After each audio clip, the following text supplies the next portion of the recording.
Bienvenue à tous pour ce 18e débat, si je ne m'abuse, de Palladio sur des thématiques qui sont des thématiques diverses. Pour ceux qui sont habitués, vous connaissez la formule. On essaye d'éclairer nos sujets d'immobilier de la ville par des approches et des regards extrêmement variés. Tout ce qu'on a pu faire jusqu'à maintenant l'a prouvé. Et en faisant intervenir des gens qui ont contribué à un certain nombre de travaux qui vont peser sur l'évolution de nos pratiques, sur l'évolution de nos métiers. Généralement, il y a 2 personnes. On a fait quelques débats à 3 personnes. Ce soir, il y a 2 personnes et je vais donc vous les présenter. Je pense qu'on peut commencer. Les autres s'installeront donc progressivement. Voilà, alors ce soir c'est un débat qui est centré sur une dimension qui est essentielle pour la ville, bien sûr, qui est moins partagée, je dirais, par les professionnels de l'immobilier. Donc je remercie ceux qui sont venus pour participer à ce débat et entendre des choses là-dessus. C'est le thème de l'habitat. C'est le thème de l'habitat, un actif extrêmement important pour les professions immobilières, mais surtout un élément essentiel du fonctionnement de la ville et du fonctionnement de la globalité de notre monde urbain qui est en train de se développer. Or, il vous a peut-être échappé, mais les États, l'ONU, en l'occurrence, comme intermédiaire des États, s'est préoccupé de ces questions de l'habitat. C'est pas traditionnellement son secteur d'intérêt principal. Et au-delà des réflexions qui ont pu avoir lieu sur l'environnement, sur la planète, sur le climat, et qui ont donné lieu à l'organisation de la COP21 bien connue, les États se rencontrent régulièrement pour évoquer ce problème de l'habitat. Et s'est tenue il y a un peu plus d'1 an une conférence à Quito qui s'appelle Habitat 3, qui a été préparée pendant plus d'1 année par des groupes qui réunissaient les acteurs de la filière du logement et de l'habitat de manière plus générale. C'est la 3e conférence de ce type qui a progressivement élargi son regard, mais on le verra avec nos intervenants, et qui a donné l'occasion à la fois d'une grande rencontre, de déclarations extrêmement importantes et partagées par les délégations, d'événements qui se sont déroulés à l'occasion de cette conférence et qui n'étaient pas forcément, comme toujours, des éléments officiels, des événements officiels en tout cas, ce qui a donc permis d'avoir un échange d'idées et de contributions qui était relativement important. Et il nous a semblé qu'il fallait qu'on fasse un retour. On a laissé passer un petit peu de temps par rapport à la conférence, mais qu'il fallait qu'on fasse un retour sur ce qu'est cet événement. Alors c'est un événement public, c'est un événement entre États, c'est pas un événement opérationnel, mais c'est quand même suffisamment important pour qu'on sache ce qu'il en a été, les caps qui ont été discutés, les orientations qui ont été prises, les débats et les discussions qui ont pu avoir lieu, et qu'on s'interroge sur le devenir de tout ça, hein, et en quoi ça implique nos activités et notre production d'aménageurs, de bâtisseurs de la ville et d'immobilier sur ces sujets-là.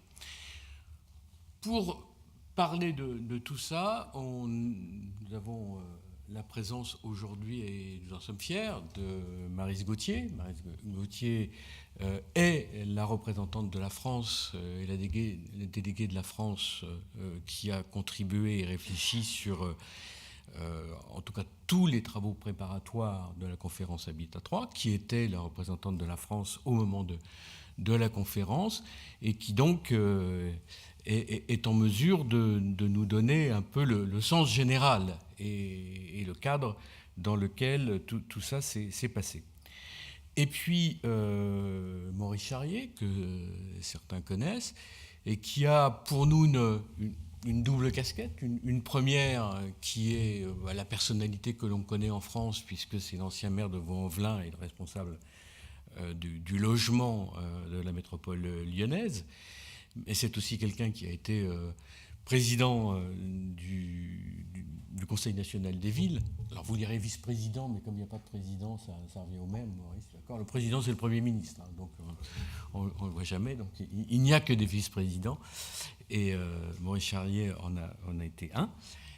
Mais il est aussi président de l'INTA, International New Town Association, qui s'occupe du développement urbain, qui s'interroge sur le développement urbain à l'international, et qui est un partenaire maintenant de Palladio, de la Fondation Palladio, puisque nous essayons de réfléchir ensemble au plan international sur les enjeux du développement urbain, des territoires, des métropoles, des villes, et bien sûr de la fonction d'habiter.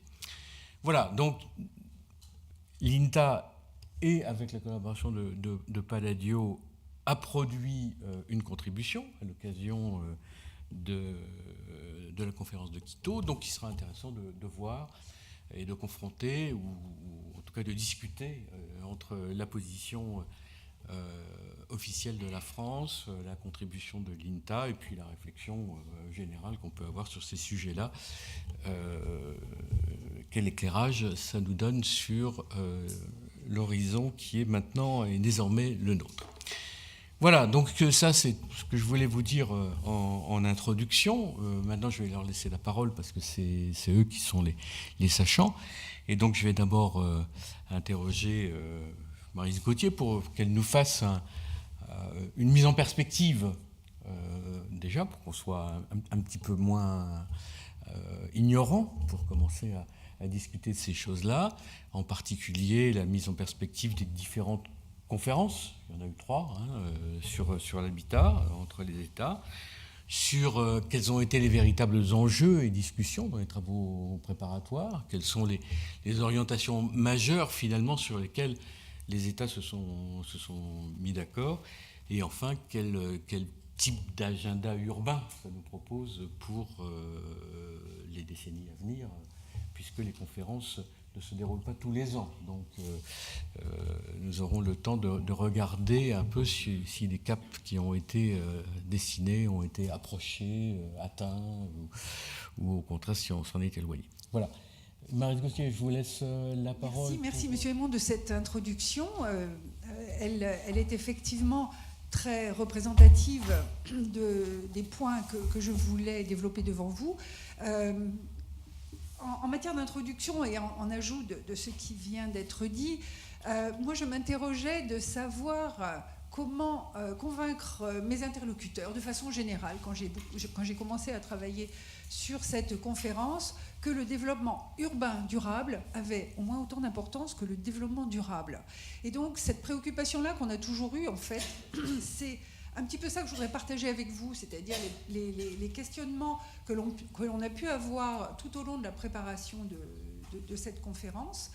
Et au-delà de ça, la question que vous vous posez aussi sans doute peut-être, c'est pourquoi les Nations Unies se préoccupent-ils de cette question et qu'est-ce qu'ils peuvent apporter en valeur ajoutée ? Ça aussi, c'est peut-être quelque chose que je voudrais débattre ou présenter. Peut-être d'autant plus, en fait, anecdotiquement, que j'ai passé une grande partie de ma carrière à la Banque mondiale, 17 ans, et qu'on regardait d'un peu de haut les Nations Unies, qui n'avaient quand même pas un rôle aussi concret et opérationnel que la Banque mondiale peut l'avoir à travers ses projets. J'ai un peu revu mes visions des choses quand j'ai vu la COP21 et quand j'ai vu l'intérêt que l'engagement de tous les pays peut avoir sur certains sujets. Donc, question, est-ce qu'Habitat 3 a aussi rassemblé ? En tout cas, on sait de toute façon que la communication autour d'Habitat 3 n'a pas été à la hauteur de celle de la COP21. Ça, c'est inutile de le dire, vous le savez tous. Mais malgré tout, que peut-il y avoir en conclusion de ça ?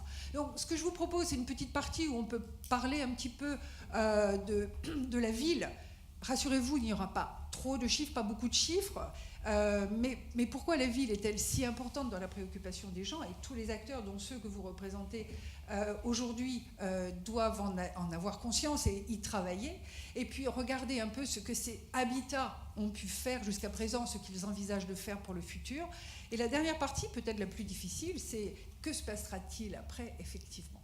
La ville, c'est vraiment la source d'une évolution de vie qui est importante pour les gens. Et ça continue, c'est toujours ce qu'est la ville pour énormément de gens. Mais la ville, c'est aussi une source de risques importants. C'est aussi un endroit où le sol, l'eau, l'air peuvent être pollués de façon importante et de plus en plus dans certains secteurs. C'est aussi une ville où les disparités augmentent de façon générale. Je parle de cette ville globale aujourd'hui, même si après on regardera un peu plus dans le détail certaines autres villes. Donc on est aussi dans cette dualité où la ville c'est la source d'espoir et une situation de risque important, en tout cas si rien n'est fait. On parle beaucoup de logement dans les villes, il faut les loger, tous ces gens-là. Les Nations Unies nous disent, un autre chiffre qui me parle beaucoup aussi, c'est que si rien n'est fait dans les années qui viennent, en matière de logement dans les villes, en 2030, ce sont 2 milliards d'individus sur Terre qui logeront dans des bidonvilles ou dans des logements insalubres. Donc, la préoccupation se justifie, la préoccupation est vraiment tout à fait pertinente. Alors, une fois qu'on a dit ça, les Nations Unies, non, c'est vrai, ne se sont pas beaucoup préoccupées de logement, d'habitat, de villes durables.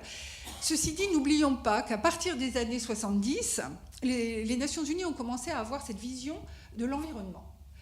Stockholm, 1972, suivi par 92 Rio, qui étaient quand même des événements importants. Et donc, puisque ces villes commençaient à être l'endroit où les gens se rassemblaient, je n'ai pas tous les chiffres en tête, mais en 1976, on avait 38% d'urbains, ce qui était déjà relativement important. Donc après cette conférence sur Stockholm, sur l'environnement, les préoccupations sont venues aussi vers la ville. Donc, première réunion sur l'habitat, Vancouver, 1976. Là, je vais faire un petit aparté aussi, parce que quand on parle habitat, c'est le sens habitat de l'anglais. C'est pas le logement strictement, c'est l'habiter, c'est-à-dire c'est le logement avec tout ce qui se passe autour. Donc quand on dit habitat, ça va très vite vers ce qu'on appelle la ville durable. Même si pour certains, comment se fait-il qu'on parle d'habitat et de ville durable? Non, il y a un lien très très très fort et on n'a pas traduit habitat, le mot anglais, on l'a gardé évidemment en français, mais gardons en tête que c'est un sens plus large que le strict logement, même si le logement est assez central dans tous ces éléments-là. Donc, 1976, Vancouver, on commence à se préoccuper d'habitat. Et la première question d'ailleurs qui est arrivée pour tous les participants à Vancouver, c'était la question de l'accès au logement. Donc on a commencé à parler d'accès au logement. Dès la conférence suivante, on parlait de droit au logement. Donc le logement a été vraiment au cœur des initiatives. Et peut-être le premier succès de Vancouver, ça a été de dire, mais voyons comment essayer d'organiser les choses. Et les Nations Unies ont donc commencé à établir et s'organiser autour de ça. Elles ont créé un premier programme sur les établissements humains, Human Settlement, et ce programme a donné lieu quelques années après à ONU Habitat, le programme des Nations Unies sur l'habitat. Donc une structuration d'abord des Nations Unies. 20 ans après, puisque c'était le cycle des conférences qui a été retenu, ne me demandez surtout pas pourquoi 20 ans, je ne saurais pas répondre. 1996, deuxième réunion Habitat 2 qui se passe à Istanbul. Istanbul commence à parler d'habitat durable, commence à parler de durabilité sur l'espace. L'autre grand sujet que je ressors d'Habitat 2, et qui a été vraiment important, c'est de dire que la conférence a commencé à mettre la ville au centre et à reconnaître le rôle de la ville dans son développement. Autrement dit, ce n'était pas des éléments sectoriels mis bout à bout, qui est important. Ce n'était pas non plus seulement un niveau national, même s'il est important, c'était aussi le rôle de la ville. Et deuxième structuration assez importante, c'est que les réseaux de villes ont commencé à se coordonner. les réseaux de villes internationaux existent, se sont coordonnés de façon un peu plus forte. Ils existaient déjà en 1996 et petit à petit, ces réseaux de villes ont commencé à se structurer. Vous connaissez tous la CGLU, le C40, Métropolis, ICLEI, et il y en a à peu près une demi-douzaine d'autres. Donc tous ces réseaux ont commencé à se coordonner. Arrive Habitat 3, arrive 2016, puisque c'était la 3e échéance. Et 2016, ça aura été Quito. Et donc Quito a été un événement important. Pourquoi ? Parce qu'entre-temps, on est passé aux 50% d'urbains sur cette planète, 2002-2003, quelque chose comme ça. Donc on a franchi un pas qui était important. Mais aussi, on a commencé à prendre conscience que les choses évoluaient pour la ville. Et si on ne s'en occupait pas, les risques aussi évoluaient. Le changement climatique est loin d'être négligeable. Ce n'est pas un hasard d'ailleurs si, avant Habitat 3, l'année 2015, c'est pas un hasard, c'est une coordination qui est un peu au-delà quand même, mais avant 2016, avant Quito, l'année 2015 a été une année des Nations Unies très forte sur le plan des grandes réunions. Les objectifs du développement durable ont été fondamentaux, c'était septembre 2015. La COP21, je n'y reviens pas, la France a été quand même très sensibilisée. Mais aussi la conférence de Sendai qui a eu lieu quelques mois avant, printemps 2015, sur la réaction aux catastrophes naturelles. Mais aussi à Addis Abeba, une autre grande conférence en juillet, celle-là, sur le financement du développement. Donc prenez tous ces éléments-là qui donnent des grandes orientations théoriques. Allons vers 2016, Quito, c'est l'application pratique. On a des grandes orientations théoriques. Comment on met ça en place au niveau de la ville ? Puisque la ville, c'est 54%, bientôt 66% des habitants de cette planète. Donc voilà le cadre d'Habitat 3. C'est une ambition, c'est une grande ambition. Une ambition d'autant plus conséquente que la conférence se passait dans un pays qui est un des plus pauvres d'Amérique latine, l'Équateur également. Et je le rappelle, si ceci a échappé à certains, c'est que 6 mois avant la conférence de Quito, le nord de l'Équateur subissait un tremblement de terre qui était assez ravageur. Donc, nous voilà sur la préparation d'Habitat 3. Ne croyons pas que la préoccupation, c'est la ville, excusez-moi, la ville du Sud seulement, la ville des hémisphères Sud. Mince. Il est clair que les villes des hémisphères sud, là aussi peut-être quelques chiffres, sont les villes qui vont continuer à connaître une croissance démographique importante. Si dans les villes de l'hémisphère nord, maintenant, on est sur une quasi-stagnation de l'évolution des villes, encore qu'il existe toujours des mouvements à l'intérieur des pays, il s'avère que dans l'hémisphère sud, on est toujours sur des croissances démographiques de 2 ou 3%. Moi, j'ai tendance, quand on commence à réfléchir comme ça, à dire attention, les villes du Nord connaissent aussi des préoccupations, et en fait, Nord et Sud ont aussi des préoccupations qui peuvent s'exprimer avec des mots relativement proches. Prenons-en quelques-uns. Justement, l'extension urbaine. Quand on a une augmentation une croissance démographique de 2 ou 3%, il y a une extension urbaine, ça se comprend très bien. Mais nous, qui avons des villes qui sont quasiment stables, qui ne croissent pas ou peu, nous avons une extension, un développement urbain, un étalement urbain qui continue à être important. Problème quand même en matière de foncier, notamment en matière de concurrence avec les secteurs ruraux, avec les secteurs écologiques, etc.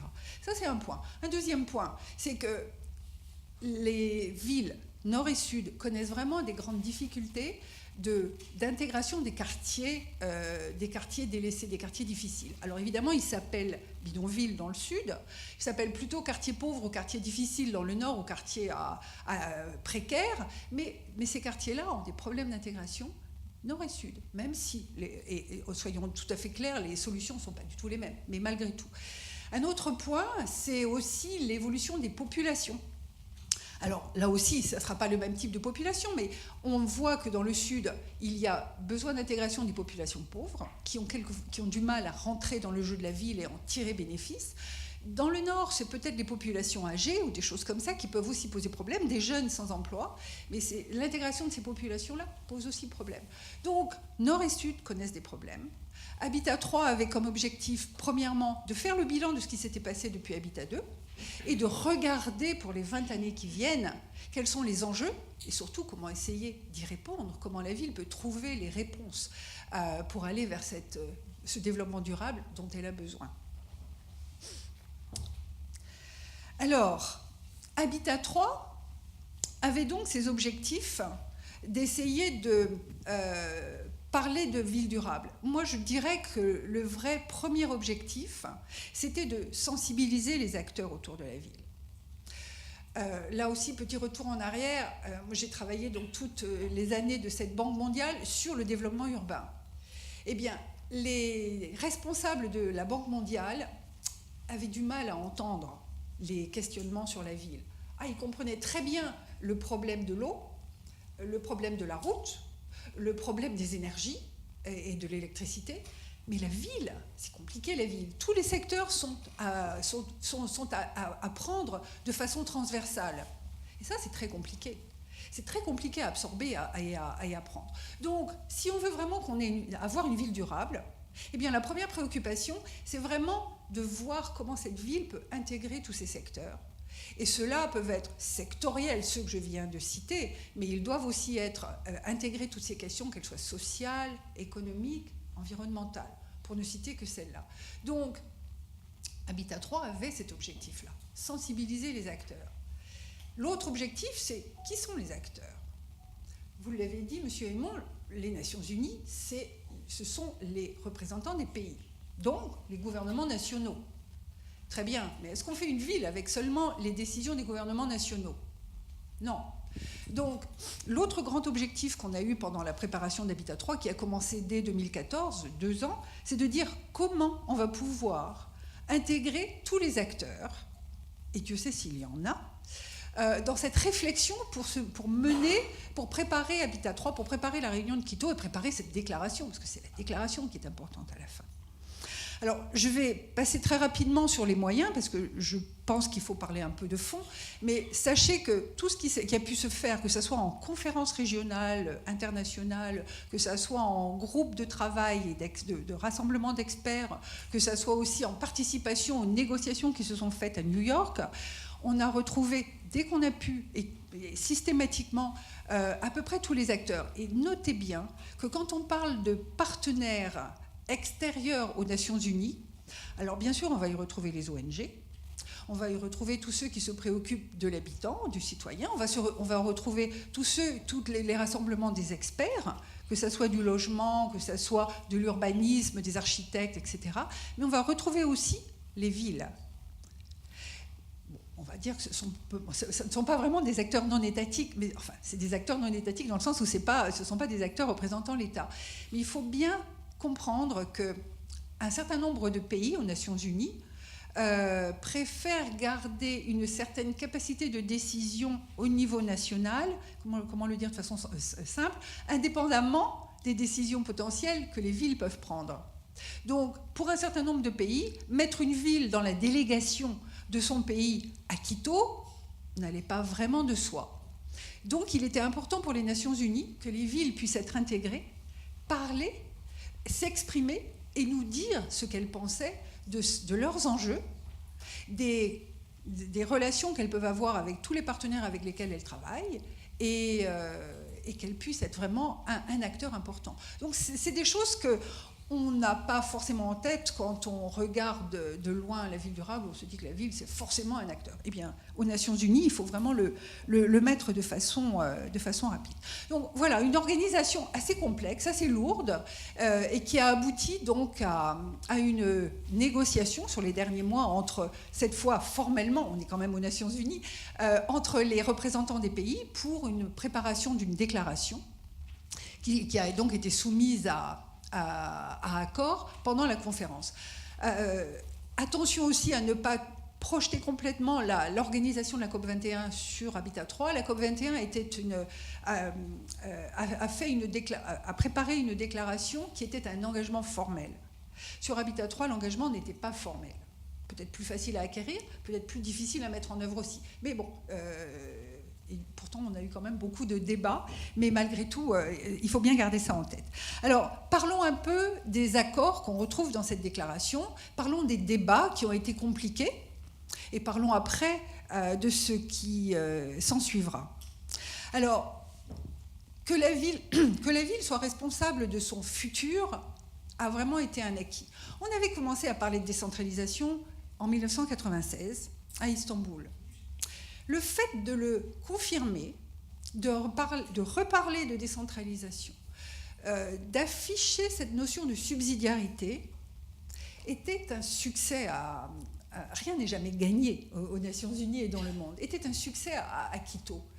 Certains pays, allez, je vais les nommer comme la Chine, n'étaient pas forcément très favorables à ce genre de choses. Donc, afficher, la ville est responsable de son futur et c'est elle qui a en main les cartes pour pouvoir agir.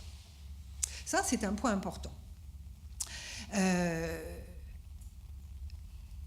Et donc, d'où la présence des collectivités locales en partenaire.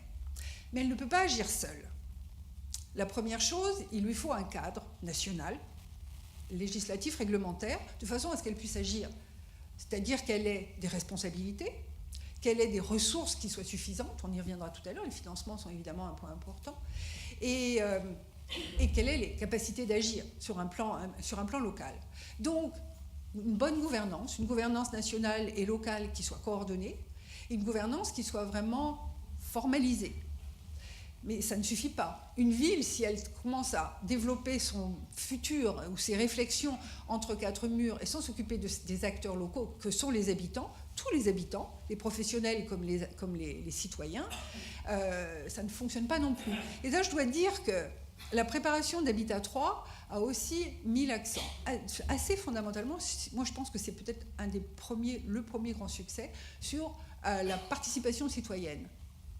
Et on y reviendra, la participation à Quito a vraiment aussi été le reflet de ce succès.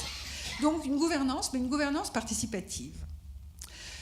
Et puis, bien accueillie et bien reconnue par l'ensemble des pays, c'est vraiment l'intégration des populations vulnérables, au sens large. Qu'elles soient pauvres, qu'elles soient identifiées comme les femmes ou les jeunes ou les personnes âgées, mais toutes ces populations qui n'ont pas forcément facilement accès aux services de la ville si on ne fait pas attention à leur apporter les moyens, les fils conducteurs qui vont permettre pour eux d'y accéder. Donc participation, intégration des populations vulnérables. Bien sûr, nécessité de mieux gérer les ressources.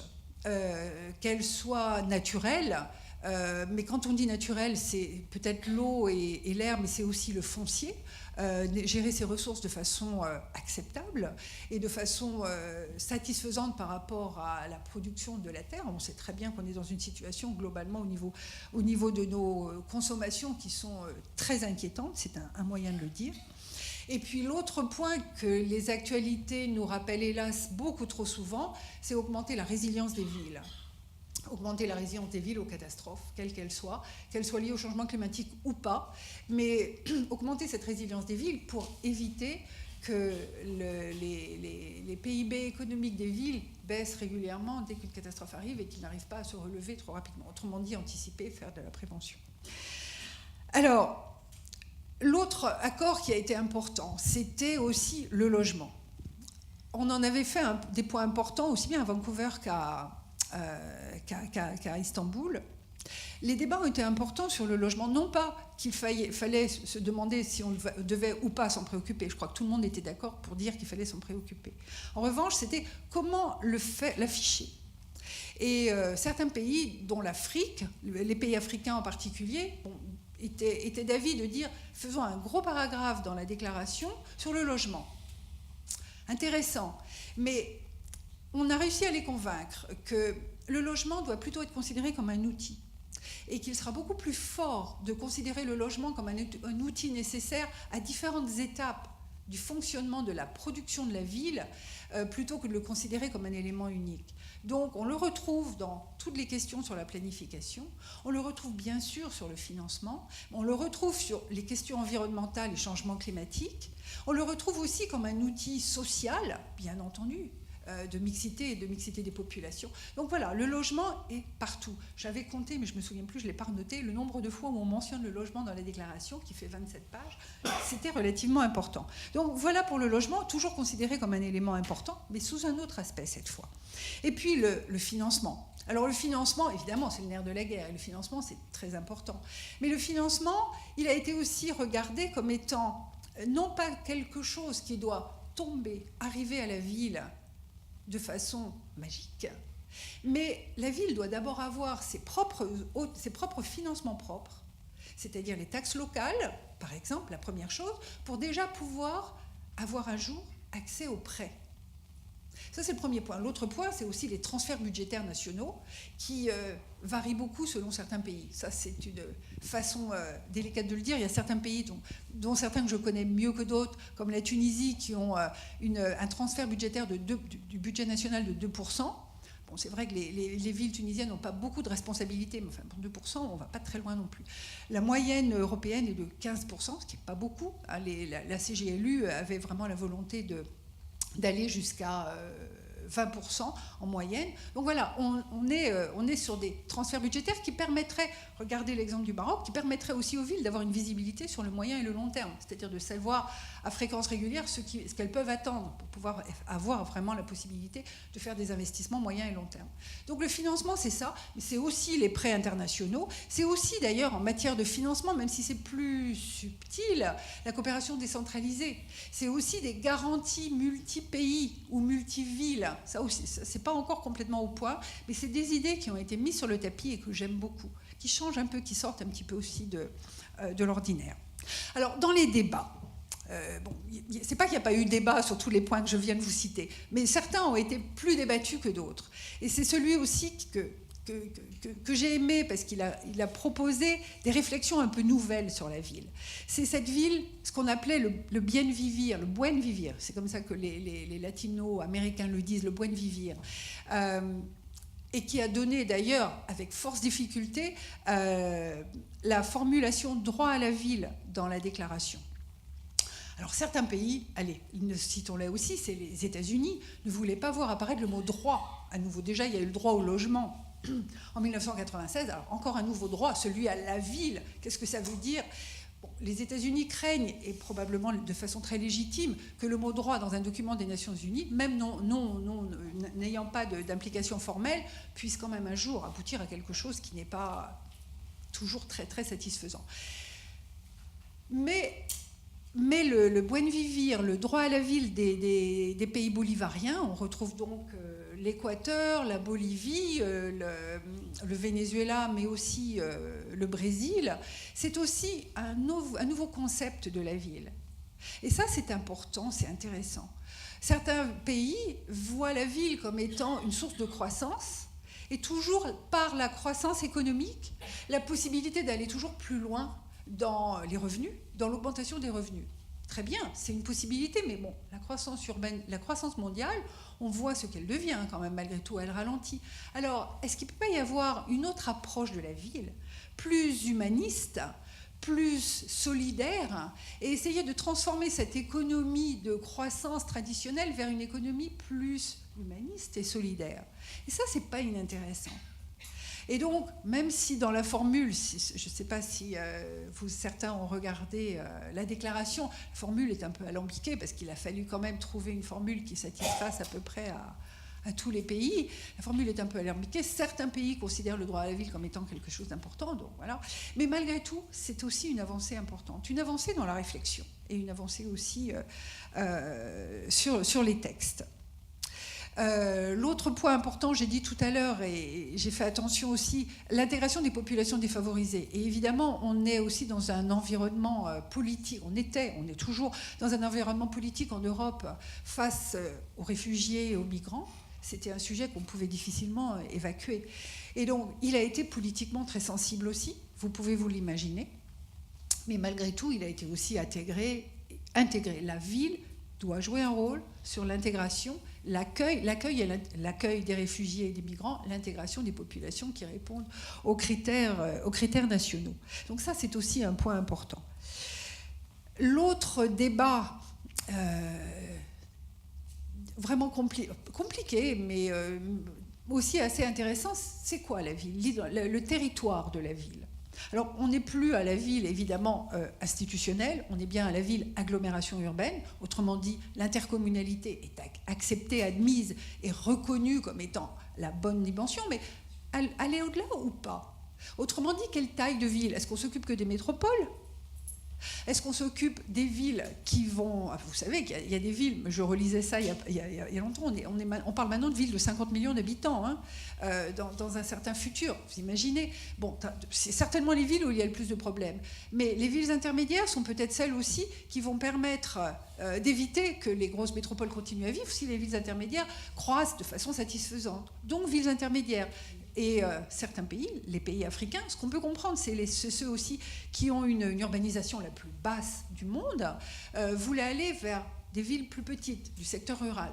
Donc, bon, on est quand même bien sur un programme de développement de la ville, donc on s'est bien arrêté là, mais la ville intermédiaire, la ville moyenne, a son rôle à jouer. Elle a un rôle à jouer dans le développement du territoire et dans le développement harmonieux du monde urbain. Donc, et puis autour de la ville, l'Interland, bien entendu, parce que la ville, c'est aussi un des besoins croissants en matière d'agriculture. On a aussi parlé de ces sujets-là. Alors, ça, j'ai cité les points les plus importants. Ne croyez pas que ce soit exhaustif.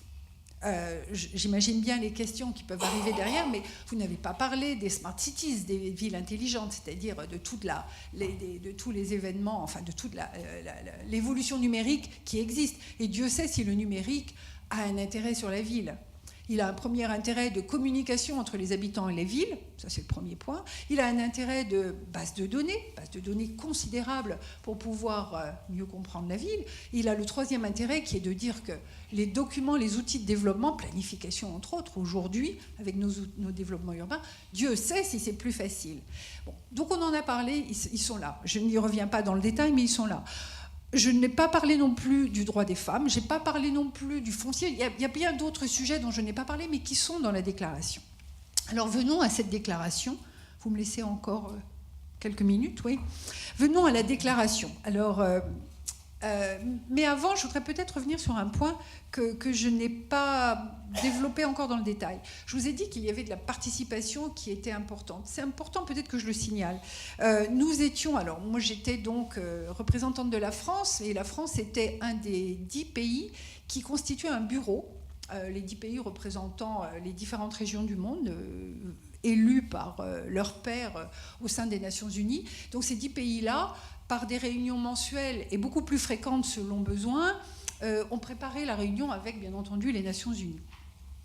Et puisque nous voulions avoir une participation intense de la part des différents partenaires non étatiques, eh bien, notre travail a été grandement facilité dans la mesure où ces organisations se sont coordonnées et rassemblées. On a parlé tout à l'heure des différents réseaux de villes. En gros, il en existe une dizaine, mais ces réseaux de villes ont été constitués en réseau, le réseau des réseaux de villes. Et il s'est appelé, alors là je vais faire du franglais, le Global General Assembly of Partners, ça c'est encore relativement, pardon, ça y est, je confonds, Global Task Force. Il s'est appelé la Global Task Force. Et donc on avait en face de nous un interlocuteur qui se coordonnait avec tous les réseaux de villes. Précieux, très précieux. Du côté des ONG de la société civile, eux aussi se sont coordonnés et ils ont créé le General Assembly of Partners, excusez le mélange. Et le Global Assembly of Partners, c'est environ 16, je crois que c'était quelque chose comme ça, collèges différents qui représentent les différentes populations, mais aussi les différents acteurs. D'ailleurs, on y retrouve les villes, mais on y retrouve les gouvernements nationaux, on y retrouve aussi tous les acteurs techniques, experts, etc. On y retrouve les jeunes, on y retrouve les personnes âgées, on y retrouve les populations rurales aussi. Voilà, donc on avait en face de nous deux groupes assez coordonnés qu'on a reçus dans nos réunions de bureau à plusieurs reprises et qu'on a beaucoup écoutés pour la préparation. Arrive donc la fin, cette déclaration. Alors, évidemment, tous les sujets que je vous ai cités sont dans la déclaration.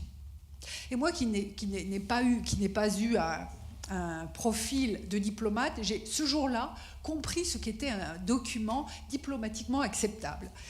Ce document fait 27 pages, quelque chose comme ça. Bon, il est un peu long, mais pas si long que ça quand on parle de la ville durable et qu'on parle d'une ville durable globale. Et nous, Européens, puisque bon, on travaillait beaucoup, l'Union européenne a été très active, la France aussi, hein, j'y reviendrai éventuellement si vous voulez tout à l'heure, nous avons trouvé que ce document répondait aux préoccupations que nous avions. Et le jour où j'ai vu mes collègues africains venir vers moi et me dire « c'est un document que nous trouvons excellent, est-ce que les Européens sont satisfaits aussi avec ce document ?»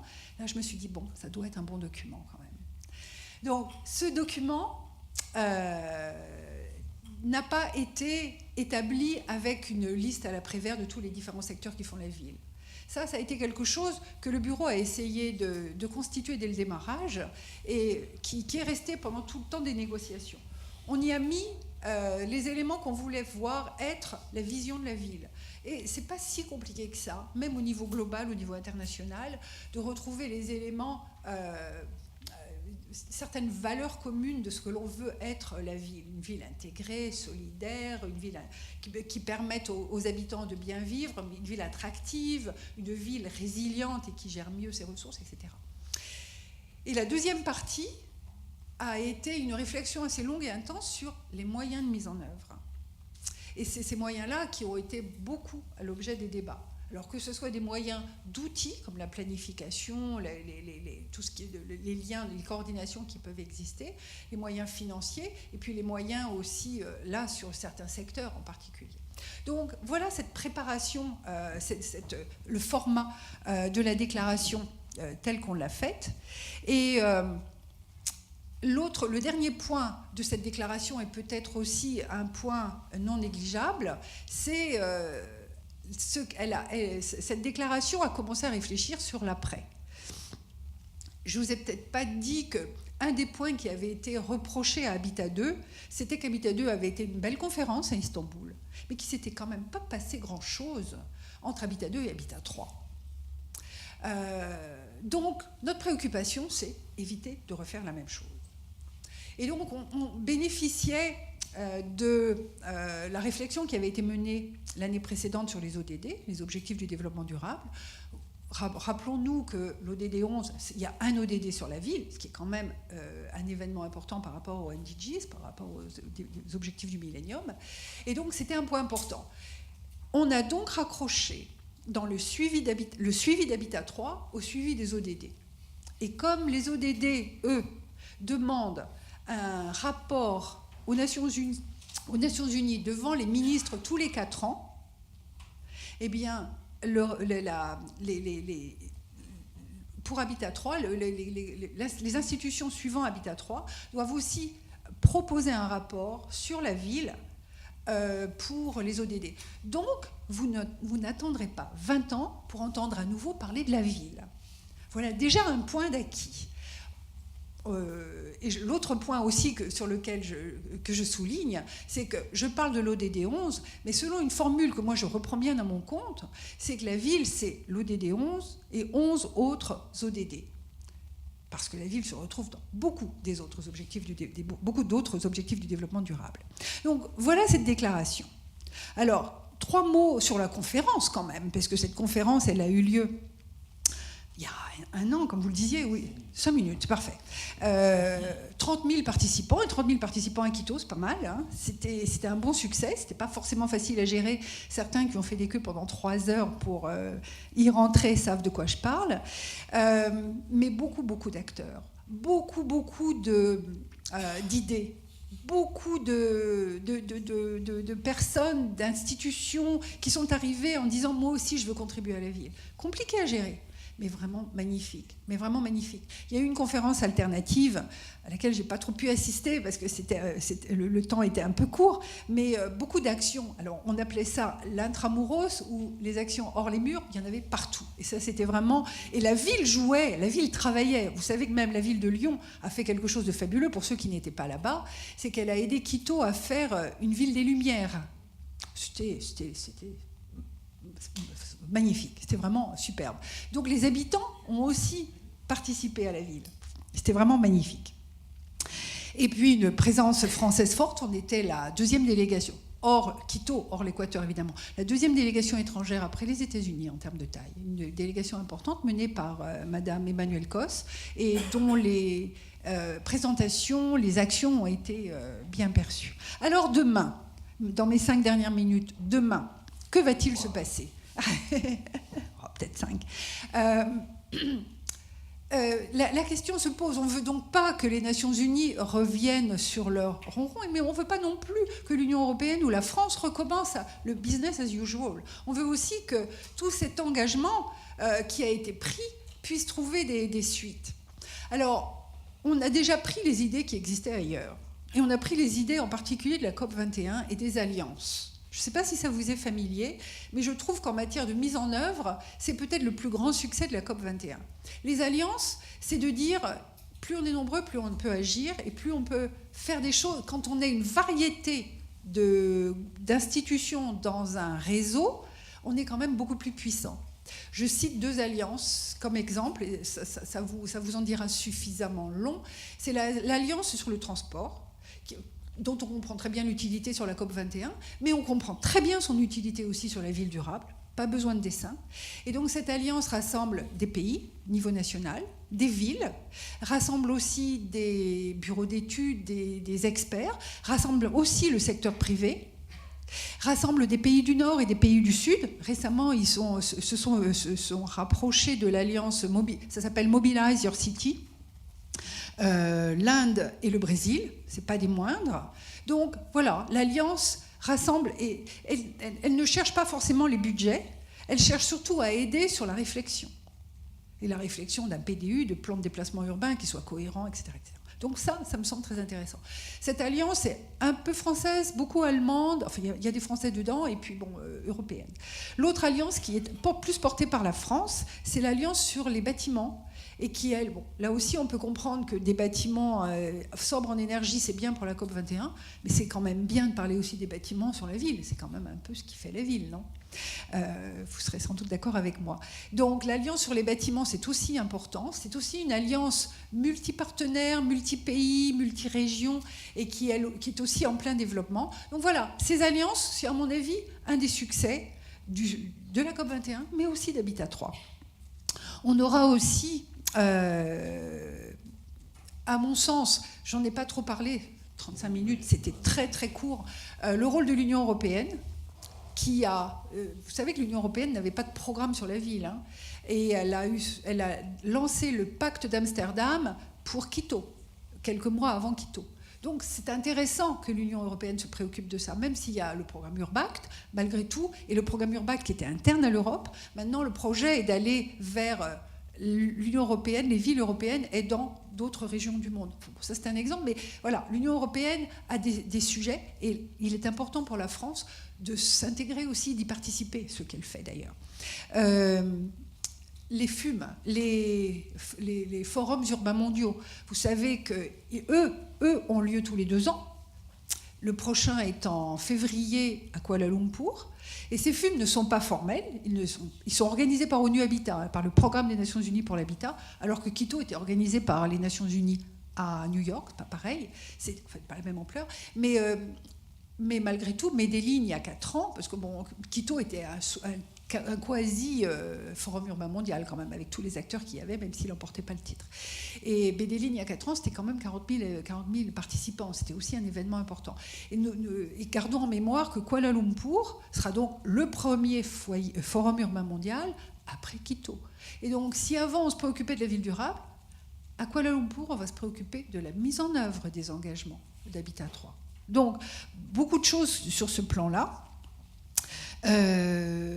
Et puis, les grands programmes multilatéraux, bilatéraux, qui devront reprendre à leur compte aussi tous les éléments. Alors maintenant, en France, bon, ne nous cachons pas, une fois que je suis partie sur des belles envolées, que la difficulté sera là. Regardons la difficulté de la mise en œuvre de la COP21, qui est autrement plus importante, visible, dont les uns et les autres voient l'effet positif ou négatif selon les actions qu'on peut mener.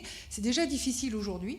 C'est vrai que la mise en œuvre d'Habitat 3 sera difficile. Et donc c'est c'est pour ça que les alliances sont importantes, parce que c'est par une synergie de l'ensemble des acteurs que ceci peut marcher. Alors au niveau de la France, il y a eu une très belle coopération entre des ministères techniques, ceux dont je fais partie, ministère de la ville et de l'écologie, pour faire court, et des ministères plus des affaires étrangères et des affaires étrangères, pour avoir une vision un peu commune de la ville. Pas la ville en France d'un côté, puis la ville, Agence française de développement, de l'autre. Non, la ville, telle qu'on peut la voir et telle qu'on peut la développer, aider à la développer. Et donc, la coopération décentralisée, il y a des villes comme Lyon et d'autres, mais en particulier, qui ont des programmes très intéressants de coopération décentralisée. La France, l'Allemagne, pas seulement, mais en particulier, sont un peu précurseurs, sont un peu promoteurs de ce genre de choses. Donc là aussi, il y a des moyens de mettre en œuvre, et il y a besoin peut-être d'un peu plus de coordination. Donc il y a beaucoup de choses qui peuvent se passer. Je citerai hors gouvernement, en matière de mise en œuvre, et je m'arrêterai là, 2 événements, 2 actions qui vivent, auxquelles j'ai participé avec beaucoup de plaisir. C'est d'une part le Climate Change. Donc, Climate Change, ce sont maintenant alors, vous l'entendez, c'est autour du climat, mais malgré tout, ils en ont fait aussi un partenariat très fort avec les villes. Je dis ils parce que c'est beaucoup les partenaires français, mais la réunion en septembre a eu lieu au Maroc, à Agadir, et les premières réunions avaient lieu à Lyon. On parle toujours de Lyon, c'est terrible. À Lyon, il y a un an avant, 2015, et désormais, ce seront des réunions annuelles pour sensibiliser, continuer à sensibiliser, continuer à rassembler aussi des actions. Et puis l'autre chose, City for Life, qui a été organisé par Michael Blomberger et puis Madame Hidalgo, et qui ont eu lieu l'année dernière et qui aussi auront un rythme annuel et dont on parlera aussi, peut-être plus sur un plan de solidarité, mais aussi en vision directe d'application d'Habitat 3.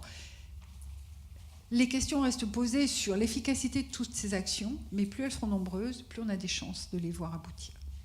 Bien. Merci.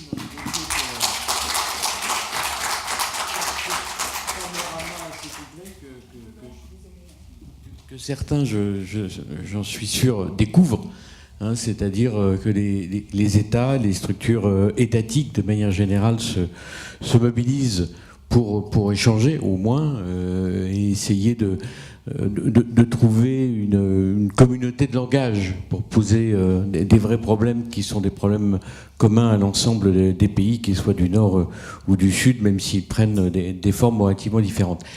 On va quitter un petit peu le domaine des États pour entendre parler des organisations non étatiques, des organisations non gouvernementales.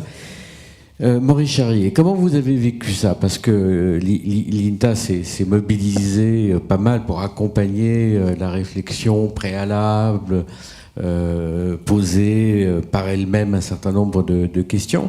Est-ce que ces questions, vous les avez retrouvées traitées? Est-ce que les déclarations qui ont été issues de ces préparations rencontrent vos propres analyses, les propositions que vous avez vous-même faites dans un document qui existe, hein, et qui a été présenté en particulier à la ministre Duarte, qui était responsable de la conférence de Quito?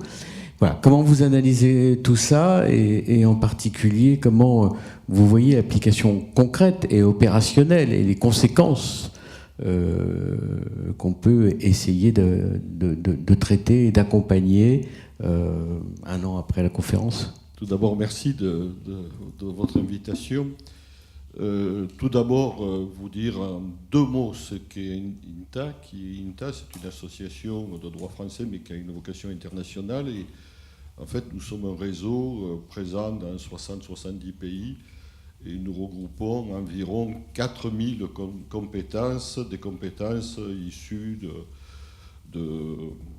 je dirais, d'acteurs publics, privés, de collectivités territoriales, d'institutions étatiques, de collectivités territoriales plus ou moins grandes, d'entreprises publiques et privées, de grandes écoles, d'universités.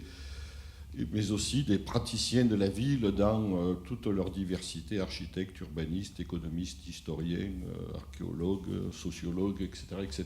Et le gros de notre travail, c'est de mobiliser nos membres pour venir constituer des experts, des panels d'experts pour donner un regard décalé sur des projets urbains qui peuvent nous être proposés. Le dernier en date, c'est à Puebla au Mexique, où nous avons travaillé sur la reconquête du fleuve par la ville, que ce soit sa dépollution ou les aménagements de ses berges. Voilà, pour donner un exemple parmi d'autres.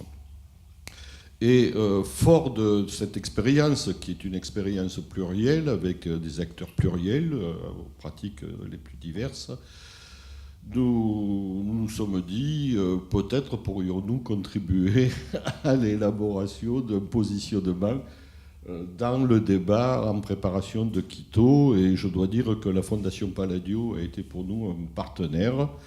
Et même dans mon propos, certains d'entre vous, très certainement, y trouveront des traces de ce qu'ils ont pu nous dire dans leur contribution. Je dois dire que nous ne voulons pas rester là. Nous ne voulons pas rester là, et je donnerai mon point de vue, effectivement, sur notre point de vue sur le Quito, sur la conférence.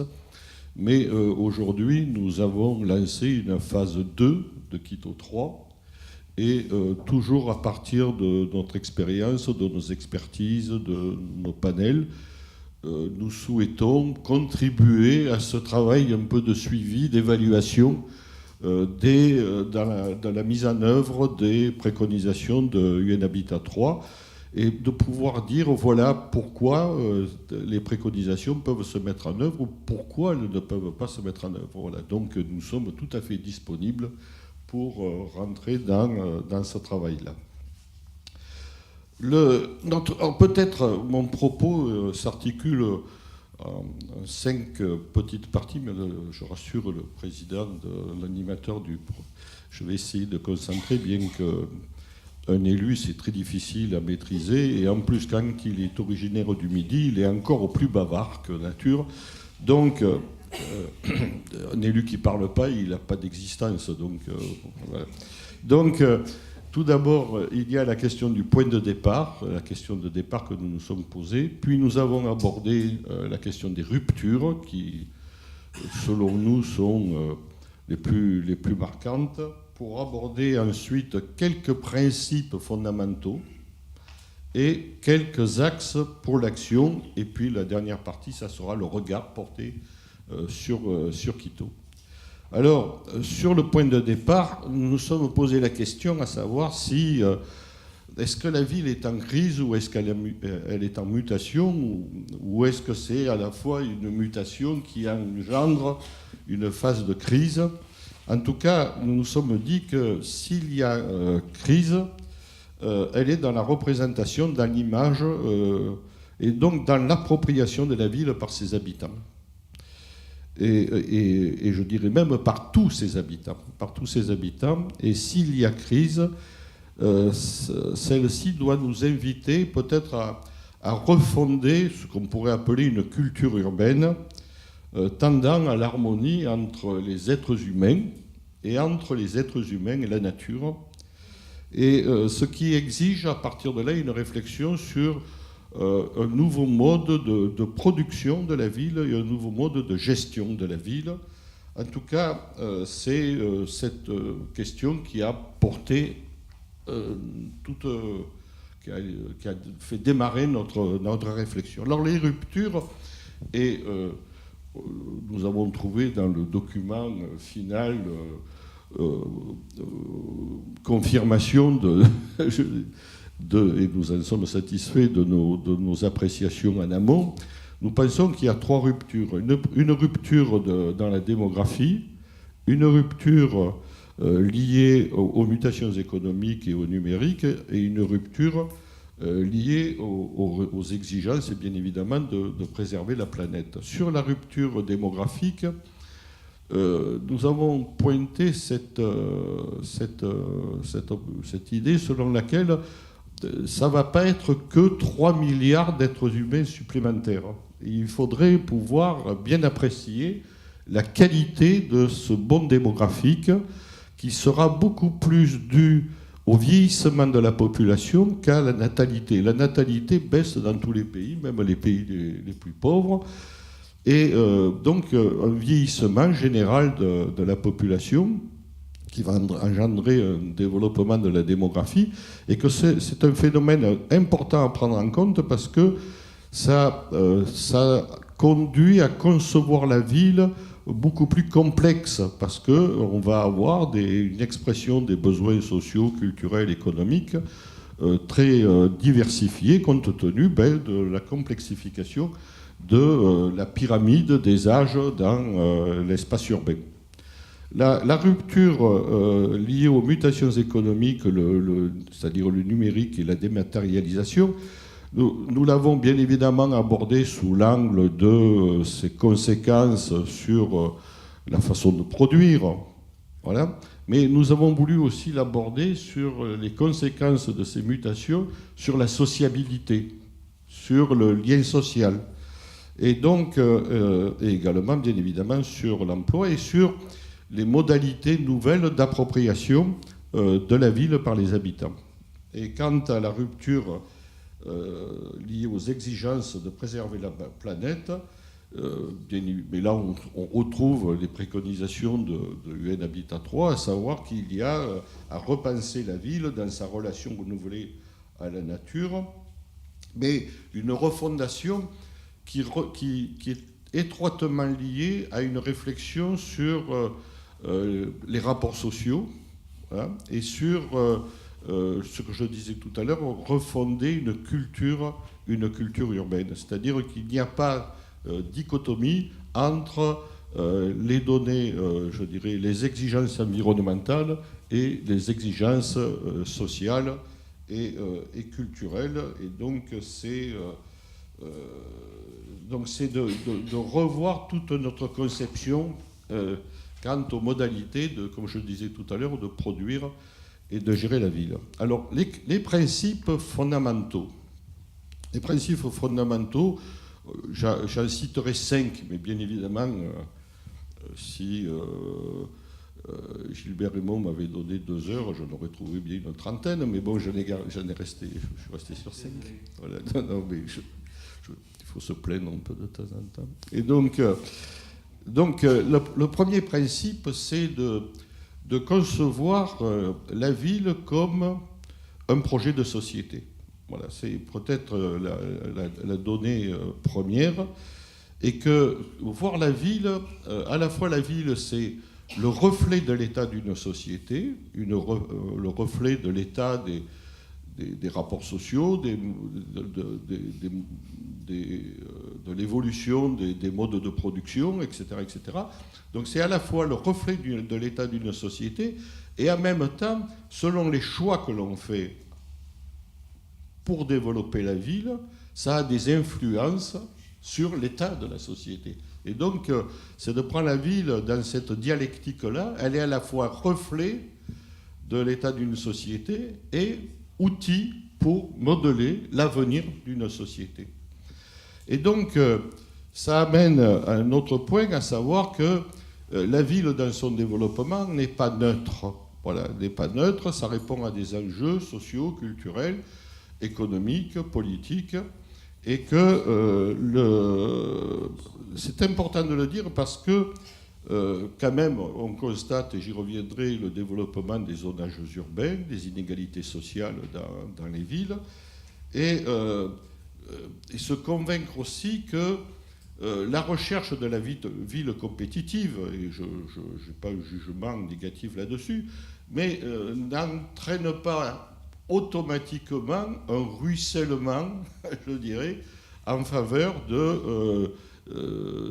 d'une action contre les inégalités sociales et les inégalités territoriales. Voilà. Donc la ville n'est pas neutre. Le deuxième point, enjeu principal, c'est l'importance de la connaissance, de l'innovation et de l'expérimentation dans le projet urbain.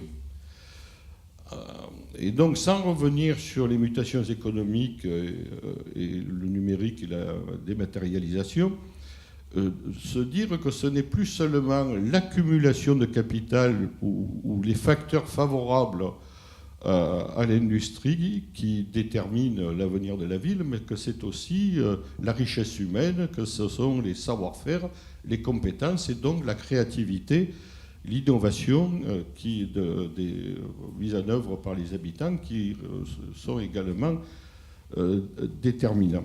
Donc la ville du XXIe siècle, je dirais, est toujours confrontée à des questions intemporelles, répondre aux besoins des habitants, intégrer les nouveaux habitants, affirmer la cohésion sociale et lier des rapports avec les territoires qui l'entourent. Mais il y a des défis aussi de notre temps, des problématiques inédites qui demandent de l'innovation, donc innovation tout à la fois économique, sociale et politique. Comme je disais tout à l'heure, avec ces données nouvelles, c'est la croissance démographique à la fois en intensité mais aussi en qualité, la raréfaction de l'énergie fossile, la révolution numérique, les changements climatiques et les besoins accrus en approvisionnement des villes. Donc, en même temps, quand on parle, et c'est le troisième point, quand on parle d'innovation, je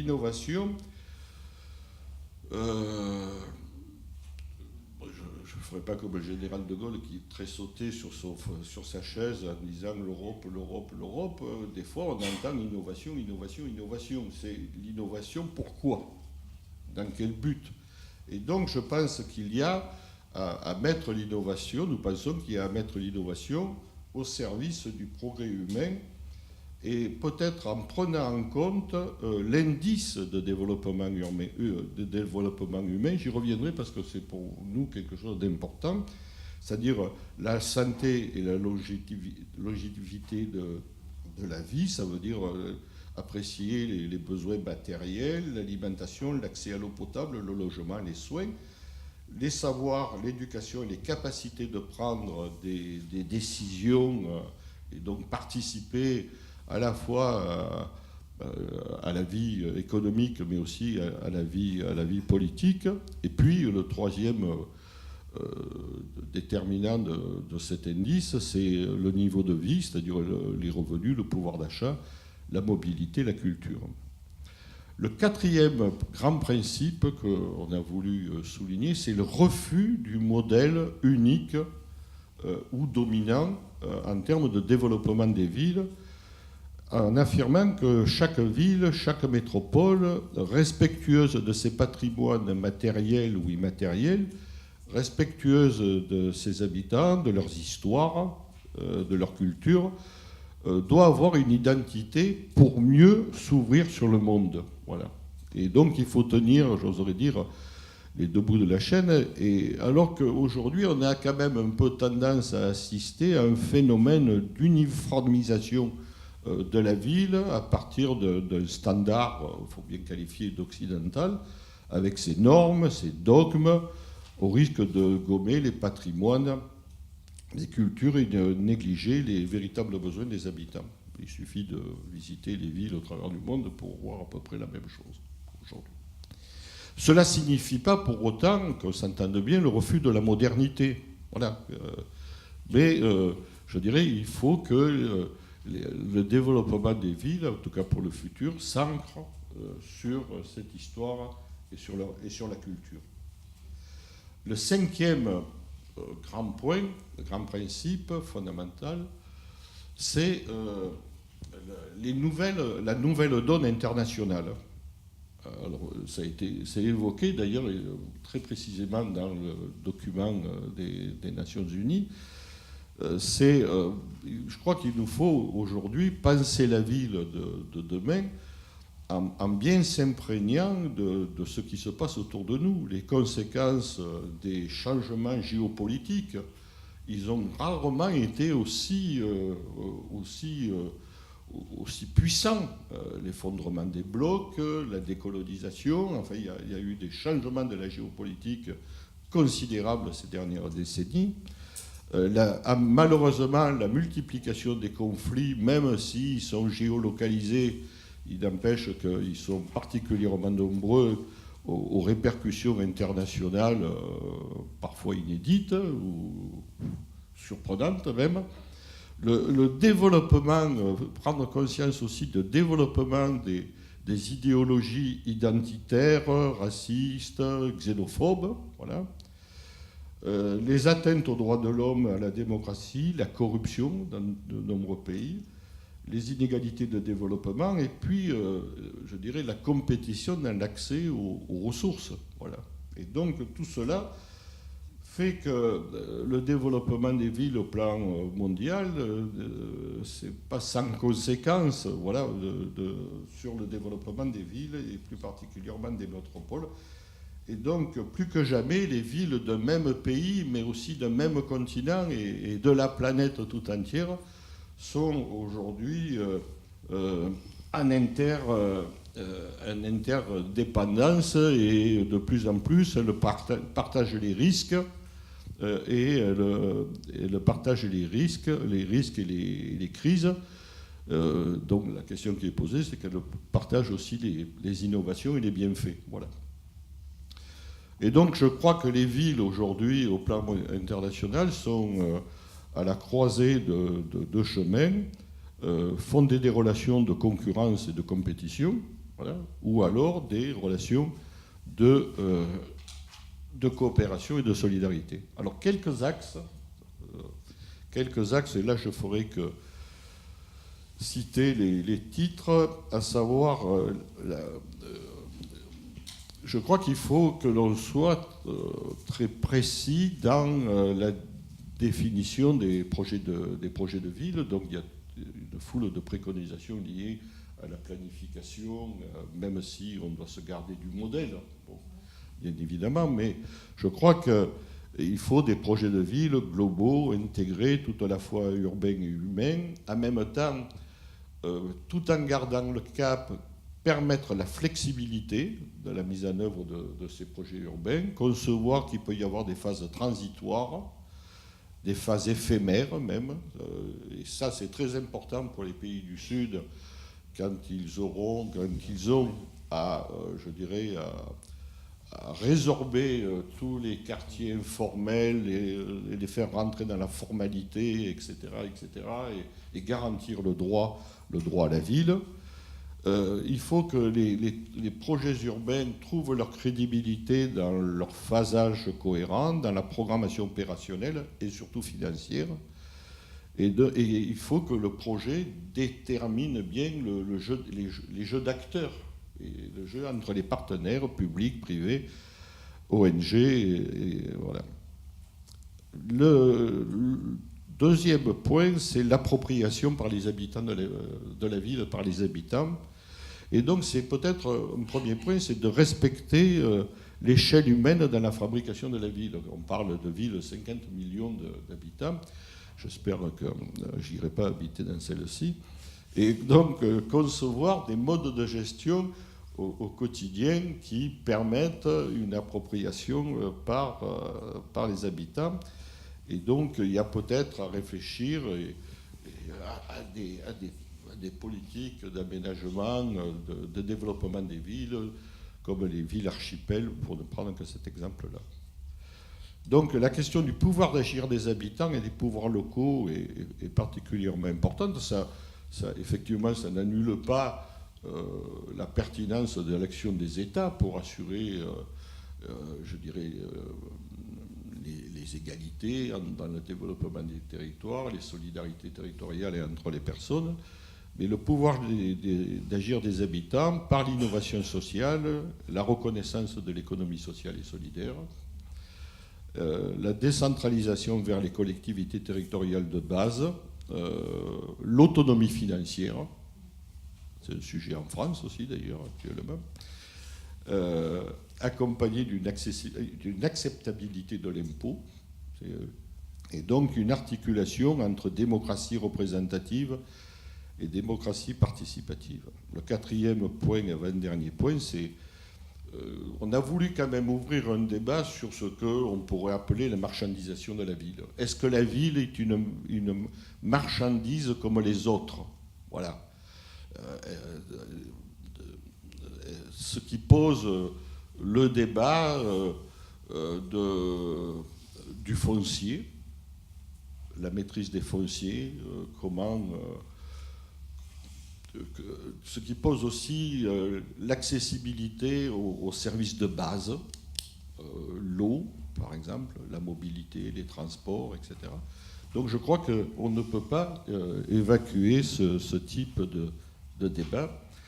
Et le dernier point que nous avons voulu souligner, c'est que la ville n'est pas comme ça, coupée du monde, qu'elle est entourée de territoires, et donc c'est toute la question des relations de la ville avec les territoires qui l'entourent, les réseaux de villes et les espaces ruraux, et donc la nécessité de définir des projets de développement territoriaux et humains partagés entre toutes ces entités, même s'il nous faut reconnaître la diversité des territoires et leur complémentarité.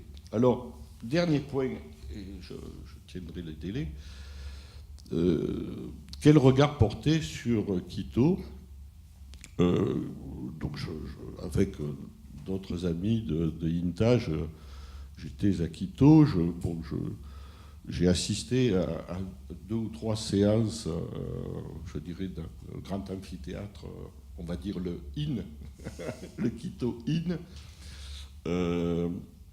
Mais c'est très difficile, je dirais, de s'intégrer, parce qu'à ce stade-là de la conférence, c'était plus des déclarations de principe, que vraiment d'échange et de travail.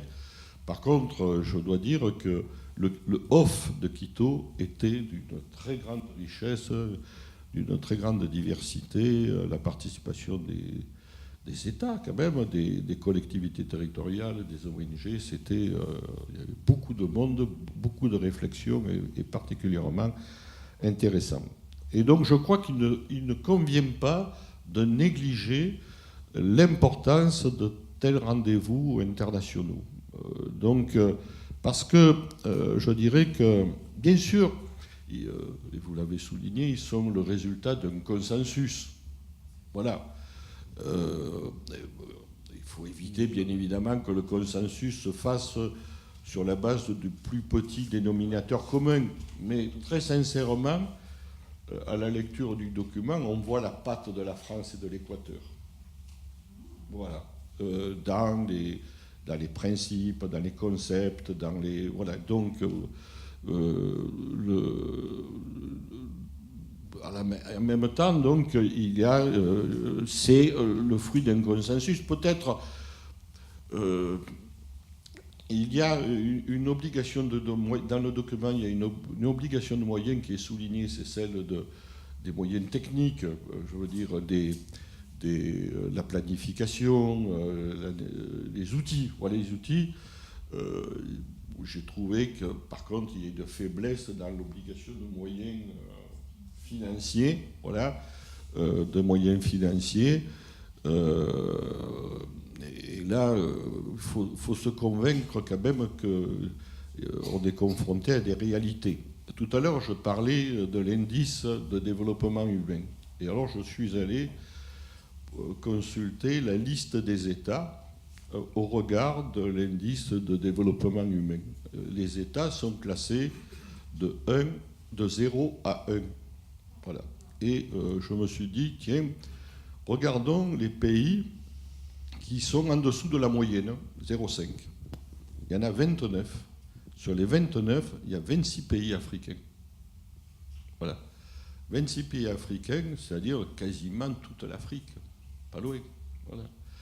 Et le pays qui a l'indice le plus élevé, c'est l'Algérie à 0,75.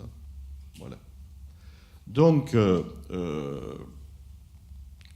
quand on sait que le continent africain va être un des 2 continents avec l'Asie qui va absorber cette progression démographique, je pense qu'il faut que l'on soit quand même attentif à cette réalité-là et que la mise en œuvre des recommandations de Quito ne va pas couler de source. Voilà, ne va pas couler de source. Et donc, et pour compléter le tableau,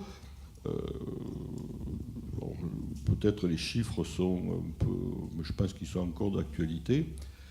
Les pays du G8, c'est-à-dire les USA, la Russie, le Royaume-Uni, la France, l'Italie, enfin les pays du G8, l'Allemagne, comme je suis pas comment dire, anglophone, je voyais plus ce que ça voulait dire, c'est Germanie. Donc voilà. Donc en tout cas, les pays du G8 représentent 58% du PIB mondial. Si je prends le G20, c'est-à-dire les mêmes, mais toute l'Union européenne, la Chine, l'Inde et le Brésil, ils représentent 90% du PIB mondial. Ça veut dire que les 150 autres pays se partagent 10% du PIB mondial. Voilà. Donc je pense que ça aussi, c'est une donnée dont il faut se convaincre, parce que s'il n'y a pas une autre vision, je dirais, des relations politiques entre les États et des relations économiques entre les pays, il y a de fortes chances qu'on n'aura pas tout le succès espéré dans la mise en œuvre de UN Habitat 3. Donc bien. Moi je suis... Maurice, on va... Mais j'ai fini, c'est mon dernier mot. Bravo. Je suis mobilisé, mais mobilisé optimiste.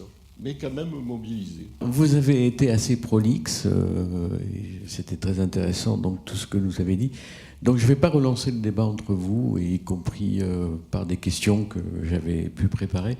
Je vais donner la priorité à des questions de la salle. Donc, qui souhaite poser une question? On a un petit temps de questions-réponses qui nous reste à utiliser. Qui souhaite poser une question à nos deux intervenants? C'est une des interrogations, c'est cette collaboration possible entre les métropoles qui ont plutôt le vent en poupe et qui sont poussées par les tendances naturelles de l'économie et leur hinterland, qui est quelquefois beaucoup plus faiblard dans sa capacité à suivre les tendances économiques. Disons que nous essayons de mettre en œuvre un dispositif qui a été initié par le Commissariat général à l'égalité des territoires, appelé contrat de réciprocité, c'est-à-dire c'est de bâtir des projets de développement territoriaux où des actions pourraient être partagées entre des métropoles et des territoires ruraux. Par exemple, ce matin, nous discutions de l'émergence d'une filière chanvre entre un territoire rural qui est en capacité de produire du chanvre et des métropoles qui ont besoin d'écomatériaux pour assurer leur développement durable. C'est-à-dire le territoire Provence verte qui est à l'ouest du département du Var, autour de Brignoles, Saint-Maximin, a une tradition de culture du chanvre, parce qu'avant, il fallait faire les cordages de la marine de Toulon. Voilà. Donc il y a un savoir-faire. Et l'avantage du chanvre, c'est qu'il pousse, il a besoin d'eau qu'au moment de la germination, et après, il n'a plus besoin d'eau. Ce qui, dans cette région, est intéressant, parce qu'aujourd'hui, il n'a pas plu depuis le 4 mai. Donc, c'est bien pour les touristes, mais pour ceux qui y vivent, c'est très dur. Donc, produire du chanvre, mais il y a besoin d'un projet industriel, parce qu'aujourd'hui, le chanvre qui est produit en Provence va à Toulouse pour être transformé. Donc, il y a un projet industriel de traitement, je dirais, du chanvre pour le transformer en écomatériaux. Il y a besoin de mobiliser la recherche pour labelliser ces matériaux. Voilà. Il y a besoin de mobiliser les écoles d'architecture pour sensibiliser les futurs maîtres d'œuvre à l'usage de ces écomatériaux. Et le débouché, c'est le développement des métropoles, la commande publique et la commande privée. Voilà. Et donc, je prends cet exemple-là, mais on travaille aussi sur l'émergence d'un parcours touristique alternatif à la vallée du Rhône, prenant en compte les vallées nord-sud des Alpes, où Grenoble pourrait être la porte nord et Provence verte la porte sud. Et donc, on essaye comme ça de prendre des exemples, des actions très concrètes pour travailler de la relation entre la ruralité et les métropoles, où chaque territoire est respecté, garde ses identités, mais partage un objectif. Voilà. Oui, je vous remercie pour ce tableau qui est très encourageant, et on espère que vous trouverez, qu'on va trouver les moyens de le réaliser. Alors, moi, je voulais vous poser la question par rapport à la participation citoyenne, puisque vous avez, chacun d'entre vous, vous en avez parlé. Je voulais savoir un petit peu comment vous envisagez les choses. Est-ce que vous avez des exemples concluants ou pas concluants parce que, par mon expérience, je sais que c'est quand même assez compliqué. C'est un mot qui est assez flatteur, mais qui en même temps peut receler aussi beaucoup de choses qui sont moins, qui sont un peu plus sombres. Voilà. Qui veut répondre? Maryse. Monsieur Charlier reprendra. La participation citoyenne, moi j'ai toujours un petit peu cette vision un peu globale. D'une région à l'autre du monde, ça varie beaucoup en fait.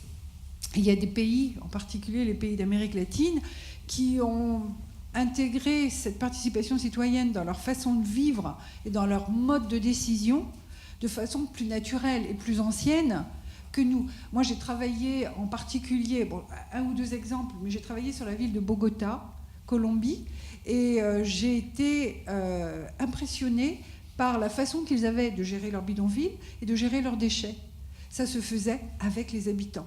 Alors après, on peut prendre des exemples, mais la gestion des bidonvilles, bidonville, le mot est relatif. Je veux dire, pour certains pays, c'était plutôt des quartiers sur les hauteurs qui n'avaient plus grand-chose avec le bidonville.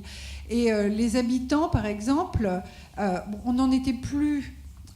C'est le cas de Bogota, c'est pas le cas de toutes les villes, mais on n'en était plus au problème de services urbains, l'eau, l'assainissement, tout ça, et la voirie existait, transport à peu près aussi, avec le Transmilenio. Donc on en était plutôt à la formation pour pouvoir développer des moyens de créer son entreprise ou de trouver des emplois. On en était au développement de l'environnement. Et donc tout se faisait avec les habitants. Les habitants avaient la possibilité d'adopter un arbre, par exemple. Donc on était vraiment sur une intégration totale de la ville et de l'habitant. Ça, c'est un exemple. En Argentine aussi, l'Amérique latine est bonne là-dessus. On a fait des travaux de réhabilitation des quartiers pauvres, et ce sont les habitants qui construisaient leur maison avec l'aide d'une petite équipe d'architectes payée par la mairie. Projet cohérent, complet. Donc des exemples comme ça, il y en a beaucoup. En revanche, les pays du bassin méditerranéen, sur lesquels j'ai aussi beaucoup travaillé, ne sont pas particulièrement en avance sur l'intégration des habitants. Ce n'est pas une tradition, c'est vraiment des traditions, beaucoup de décisions centralisées. La France n'est pas non plus un exemple cité dans les annales internationales. En revanche, parce que je disais ça l'autre jour dans une intervention, dans une discussion où M. Missika, l'adjoint à Madame Hidalgo, était là, alors évidemment il a réagi, mais très légitimement, parce que s'il se fait des choses en France, Paris est un peu à la pointe quand même. Il y a le budget participatif qui existe dans beaucoup de pays depuis longtemps. Maintenant, en France, ça existe et Paris l'a. Et les décisions sur le budget participatif, mais pas seulement, au niveau des quartiers, marchent plutôt bien sur Paris. Donc, c'est un état d'esprit. Parce que c'est pas seulement de dire aux habitants participer, c'est que les habitants ne sont pas non plus habitués à pouvoir contribuer. Donc c'est un état d'esprit des deux côtés qui est en train de se développer. La ville de Madrid fait des choses que moi je trouve très intéressantes. Elle utilise pour la participation des habitants les outils numériques. Et avant de se lancer sur un projet, Prenons l'exemple, bon, j'ai plus le projet exact en tête, mais prenons un exemple qui nous parle à nous, la suppression des voies sur berge, par exemple. Eh bien, elle a fait un appel à la population par Internet en lui disant « Qu'est-ce que vous en pensez ?» Elle a eu 200 000 réponses, c'est pas mal. Vous allez me dire, c'est certainement biaisé, c'est ceux qui regardent Internet, d'accord. Enfin bon, malgré tout, c'est pas si mal. Et une fois, c'est pas si mal. Et une fois qu'elle a eu une réponse positive, elle a lancé son projet. Et donc, elle a eu beaucoup plus de facilité à le faire passer. Donc, des exemples, il y en a beaucoup. Des contre-exemples. Alors, en Indonésie, alors moi, j'avais travaillé aussi pas mal sur l'Asie. Sur l'Asie, il se passe plein de choses aussi. Enfin, peut-être pas tous les pays d'Asie, mais moi, je connaissais bien les Philippines, où j'ai passé 4 ans, et on me parlait beaucoup de l'Indonésie. Il se passe beaucoup de choses aussi avec les habitants. Beaucoup, beaucoup. Donc, il y a beaucoup d'exemples où ça marche. Et il y a quand même ce vent qui va vers ça partout. Et la France y arrive. Et ça, c'est bien. Avec votre permission.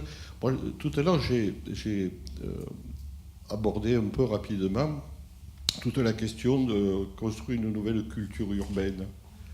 Et je pense qu'il y a une nécessité à... Le mot est peut-être mal choisi, je le mets entre guillemets, à éduquer les gens à l'usage de la ville. Voilà. C'est-à-dire que je crois qu'il faut qu'il y a des messages à refaire passer. La ville est un espace partagé. Voilà. Je me souviens qu'à Vaux-en-Velin, au temps jadis, on avait lancé une action en direction avec une association qui édite des programmes pédagogiques pour les scolaires, qui s'appelle Le Moutard, à Lyon. Et on avait travaillé avec les élèves des écoles sur leur vision de leur quartier, de leur ville. Et la grande question que l'on faisait passer comme message, c'est que la ville était un espace à partager. Voilà. C'était leur ville à eux, mais c'était aussi la ville des personnes âgées, c'était la ville de ceux qui travaillent, de ceux qui ne travaillent pas. Voilà. Et donc, il y a toute une éducation à développer quant aux usages de la ville. Voilà. Et puis, je crois qu'il faut aux habitants, parce qu'effectivement, ce n'est pas que d'aller les voir et leur dire « qu'est-ce que vous voulez, je vais le faire », parce que si on fait que ça, on risque même de faire de grosses bêtises. Voilà. Mais au moins leur donner les clés que, ce que je disais tout à l'heure, le développement de la ville n'est pas neutre. Il y a des enjeux sociaux, économiques, culturels, politiques, à partir de là, il y a des choses qui vont pouvoir se négocier, d'autres qui ne vont pas se négocier. Voilà, et il faut être clair dès le départ. Voilà. Donc il y a toute une éducation à développer. Je dirais pour que cette participation des habitants, que cette appropriation de la ville des habitants soit une appropriation responsable et que ça ne soit pas l'art de déposer tous les recours possibles dès qu'il se construit 3 logements sociaux à côté de chez soi. Voilà. Donc, ou refuser bêtement la densification de la ville, même si on sait qu'il faut que la densification de la ville doit s'accompagner d'une réflexion sur les formes urbaines et sur les modalités d'appropriation de cette densité par les habitants. Voilà. Donc il y a vraiment un travail d'éducation à la ville.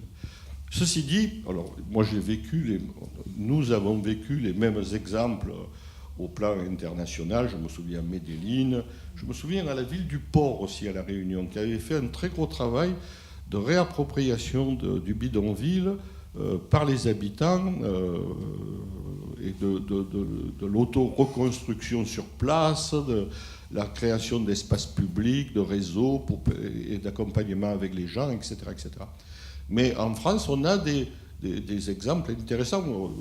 Une association adhérente à INTA développe des actions assez intéressantes. Cette association s'appelle Réciprocité, chers voisins. Voilà, vous pouvez aller sur leur site. Et qui développe, mais pas seulement dans des micro-quartiers. Dans le pays de Gex, ils sont très présents sur des quartiers importants, de réappropriation de la gestion des immeubles et des espaces publics par les habitants, selon des modalités bien encadrées et tout, mais où les gens peuvent, je dirais, exprimer leur créativité. Mais enfin, je voulais surtout insister sur la nécessité de cette, je remets entre guillemets, cette éducation à être urbain. Voilà. Bien. Merci Maurice pour cette réponse. Donc la ville citoyenne est en marche un peu partout. Il n'y a pas que en France, mais les autres exemples qui nous ont été donnés en Amérique du Sud ou ailleurs sont aussi des preuves que ça peut exister. Merci beaucoup de votre présence active. Merci Maurice, merci Maryse pour vos interventions. Et puis j'espère que vous avez appris pas mal de choses sur ces sujets d'Habitat 3 et je vous donne rendez-vous au prochain débat de l'Institut Palladio. Merci, bonne soirée.